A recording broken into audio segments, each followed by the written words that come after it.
திருமணமாகி குழந்தை பாக்கியம் ஆண்டவர் கொடுத்திருக்காரு. அருமையான என்னுடைய சகோதரர் ஜேசுதாஸ் அவர்களுக்கு ஒரு கூட சந்ததியை கற்று ஆசீர்வதித்திருக்கிறார். அருமையான தம்பியுடைய மகன் தாயார் அவர்களுக்கு சந்ததியை ஆசீர்வதித்திருக்கிறார். பிள்ளையுடைய பிள்ளை அலையிலையா இருடமாக இருக்கிறது இல்லையா? சரி, கற்றுக்கு பயன்பட்டாகட்டும்.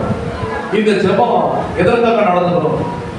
இவ்வளவு செலவு பண்ணி மற்ற ஜனங்கள் என்ன பண்ணுவாங்க, கலையெல்லாம் போட்டு எல்லாம் ஸ்வீட்லாம் எடுத்து எல்லாத்தையும் வாயில் வச்சு பிடிச்சி எல்லா சாப்பாடும் எடுத்து இருந்தால் உள்ள சாப்பிடாத மாதிரி நம்ம தான் என்ன பண்ணுறோம், எல்லாத்தையும் திணிச்சு அந்த பிள்ளையை என்ன பண்ணுவோம், சந்தோஷப்படுத்தி கடந்து போவோம்.